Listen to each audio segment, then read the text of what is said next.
início de hostilidades, eu encontrei, já há uns anos, um texto de um historiador de arquitetura, que é francês, Christian Herbert Schulz, que tem uma introdução, um livro dele, o livro chama-se Habité, e nessa introdução ele vai buscar uma referência literária de um escritor norueguês, que escreveu um conto, e ele pega nesse conto para dar uma explicação ou para sustentar o conceito de habitar, que depois acaba por desenvolver ao longo de todo o livro. É essa introdução, isto é apenas a introdução do livro, é essa introdução que eu gostava que se lesse, porque creio que será bastante enriquecedor olhar para as coisas desta maneira. No seu conto O Último a Regressar a Casa, Le Dernier à Rentrer, o escritor norueguês Tarjei Vesaas conta a história de Knut, um jovem que foi para a floresta cortar árvores. Ele já lá tinha estado antes, mas nesse dia, de repente, tudo lhe pareceu diferente. Aqui estás em tua casa, Knut. Como é? Ninguém tinha falado, mas é precisamente disto que se trata nesse dia. Aqui tu estás em casa. Um mundo prodigioso, simples e autêntico, abre-se no lugar que sempre conheceu, na sua origem. Um dom inestimável é-lhe oferecido. Com precaução, Knut movimenta-se entre as árvores já abatidas e os milhares de outras árvores ainda em pé. Nesse dia, passou-se qualquer coisa. A floresta abre-se e oferece-se-lhe de improviso lugar que é verdadeiramente o seu. É um momento importante para um ser humano. Knut será então o último a regressar a casa. Todos os outros foram embora, mas ele, nessa noite, deve ficar. Ele deve olhar o grande bosque que se prepara para a noite, apreender a aparição das sombras e da profundidade das árvores, do céu e do horizonte. Ele fica lá, fascinado.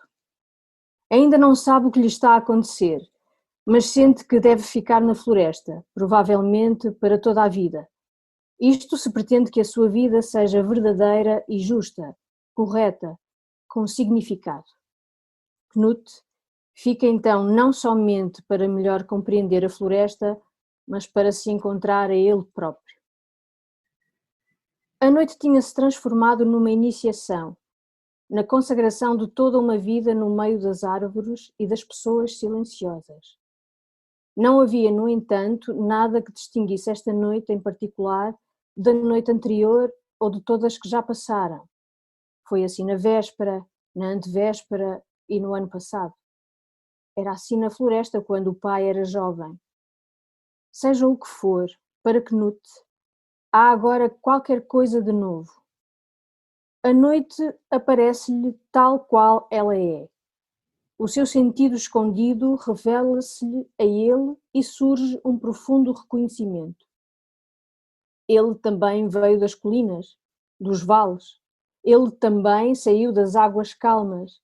Ele também é um fruto, um filho. Nesta noite, este pensamento oferece-se-lhe a ele como um cálice. O conto de Vesaas aborda um significado de habitat. De maneira imprevista, Knut apercebe-se do significado de pertencer a um lugar e tomar conhecimento desse lugar. Dá-se conta que esse lugar particular modelou a sua forma de ser, a sua personalidade. O lugar manifesta-se-lhe e também o lugar que ele ocupa nesse todo. Através desta relação, a vida torna-se verdadeira e justa. Dá-lhe um significado. Vesaas mostra que a manifestação reside na percepção das características concretas do lugar. Knut faz o conhecimento da floresta.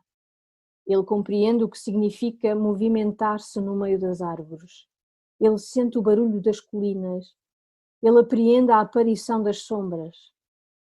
Ele demora-se para reafirmar esta identidade que ele compreendeu num certo imprevisto quando lhe apareceu, ou melhor, quando lhe pareceu ouvir uma voz que lhe murmurou: aqui tu estás em tua casa. Através desta revelação, a floresta enfeitiçou-o e mesmo assim, mais tarde na sua vida, ele deverá afastar-se. Mas ainda que isso aconteça, ela, a floresta, ficará sempre ancorada nele. É importante salientar que no seu conto o autor não define um lugar particular. Ele descreve a floresta como um meio típico, comum a diversos lugares e familiar a muita gente. Trata-se evidentemente de uma floresta de coníferas, norueguesa, mas um leitor estrangeiro, habituado a outras espécies de florestas, não terá nenhuma dificuldade em captar o significado. O autor, com efeito, teria podido escrever um conto do mesmo género, sobre qualquer outro meio. Podia ser o deserto, as estepes, um planalto, etc. O motivo tem valor universal.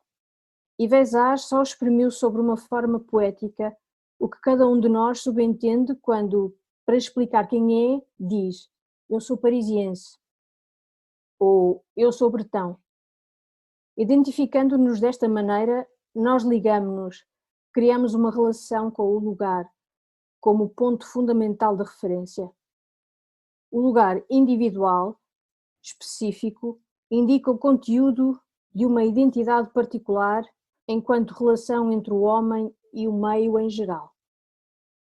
Vézage sublinha também o que há de comum na experiência do lugar utilizando termos como a profundeza das árvores, o céu, o horizonte.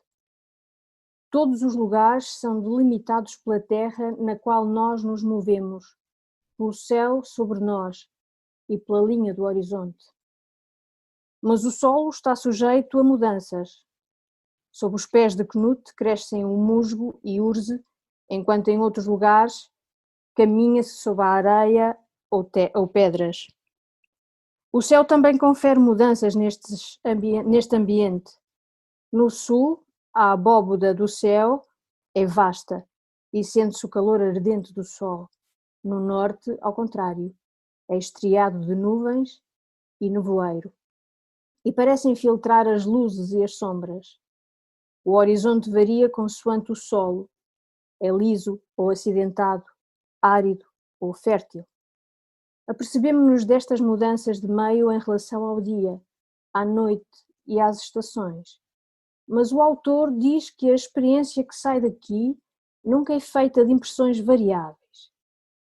Ele descreve o lugar como qualquer coisa de permanente, qualquer coisa que na sua imutabilidade se repete, da mesma forma de ontem, anteontem, no ano passado ou ainda quando o pai era jovem. A imagem do pai, que aqui volta a ser falado, serve para sublinhar que a experiência de Knut não é nada de subjetivo, que só lhe diz respeito a ele. O lugar aparece como um dado objetivo, uma epifania acessível a alguém que encara esta situação de coração aberto. Quando isto acontece, a existência é sentida tal qual ela é. É um momento importante para o ser humano. É um momento onde recebemos um dom inestimável.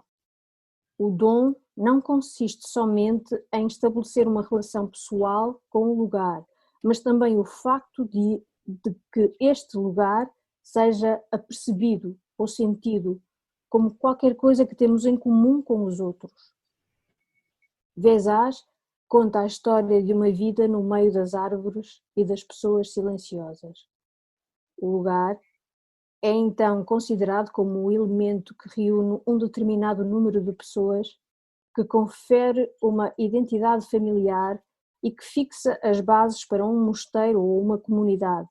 E precisamente o caráter permanente do lugar que torna esse papel possível. O título do conto de Vezaz indica que existe uma outra permanência, um outro lugar. Com efeito, este conto termina com o regresso à casa de Knut.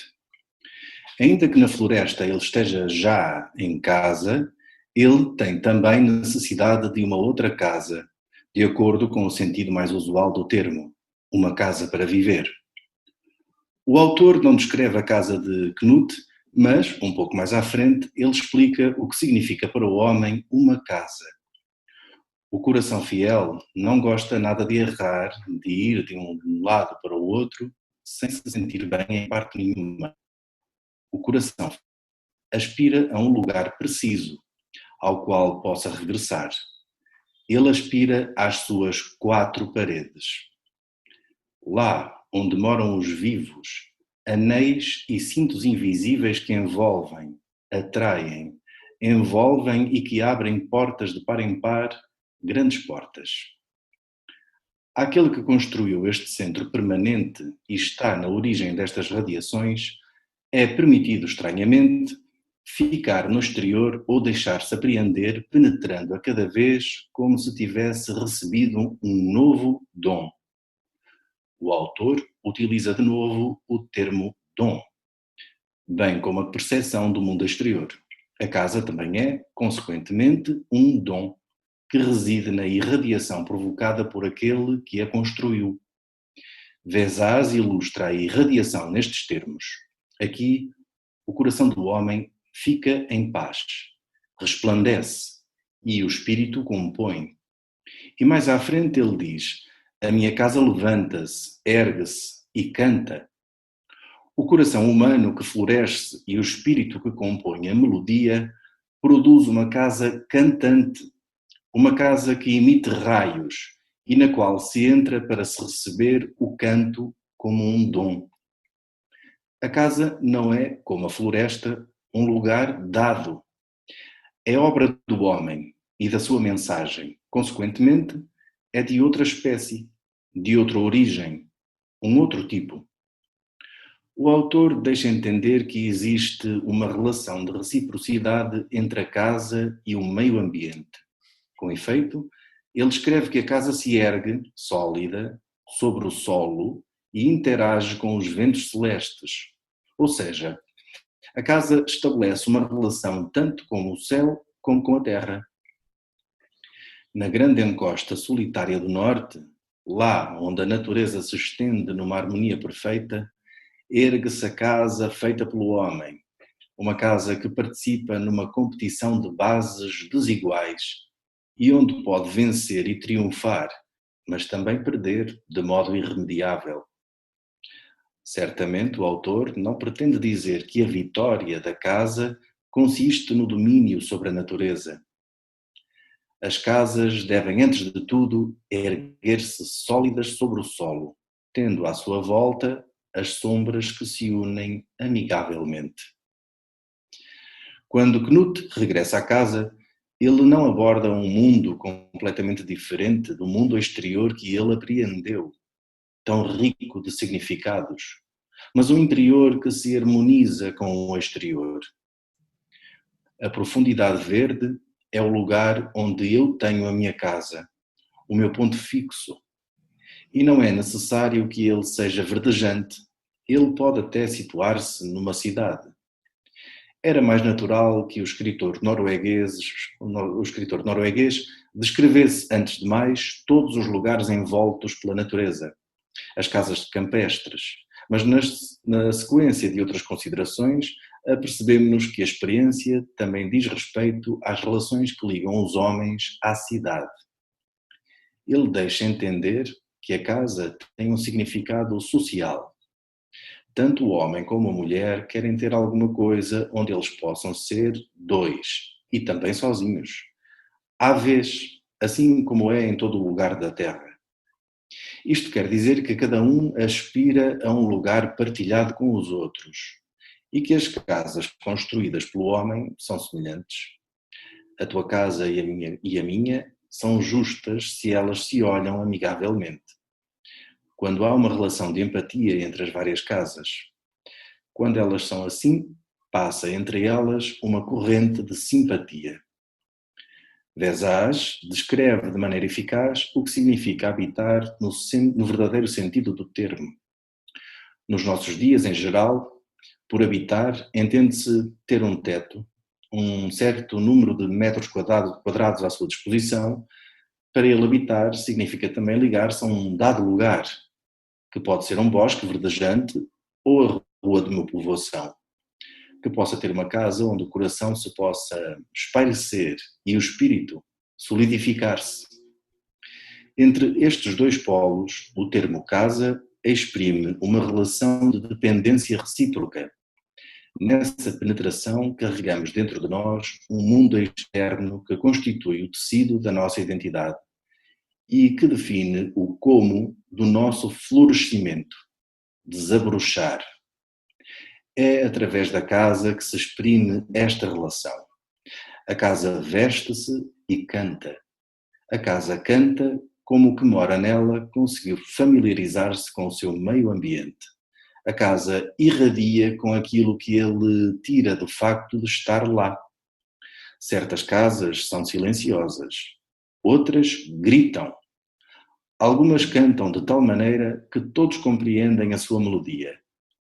Mas para que isso aconteça, aquele que a construiu e habita deve ter um coração aberto. Habitar, no sentido qualificativo, é uma característica fundamental do homem. É, antes de mais, e através de identificação com o lugar, que a vida se dedica a um tipo particular de existência. O habitat supõe qualquer coisa da nossa parte e alguma coisa da parte do lugar que é nosso. Se nos é pedido que tenhamos um coração aberto, os lugares que são nossos devem ser tais que possam oferecer as mais ricas possibilidades de identificação. Efetivamente, é preciso uma consciência para se passar do ocupar para o habitar. Um abrigo é, de facto, o cobrir de uma necessidade. E quando eu digo nós na arquitetura é porque não há trabalhos feitos por um só arquiteto. A arquitetura faz-se com muita gente, com muitos participantes, muitos arquitetos, muitos engenheiros. É um trabalho de grupo, obrigatoriamente. E então andamos a quebrar todos a cabeça para conseguir criar uma ventilação cruzada nos apartamentos que nos permitisse abrir a mão do ar-condicionado. Não vamos pôr ar-condicionado, vamos pôr isto com uma ventilação natural, porque, efetivamente, não há grandes oscilações em termos de amplitude térmica. Portanto, nós, se conseguirmos criar aqui uma ventilação, nós temos as casas excelentes. E chegamos ao fim, deram uma pancadinha nas costas e disseram assim: arquiteto, eu acho que é interessante o que você apresentou, mas ponha o ar-condicionado, por favor.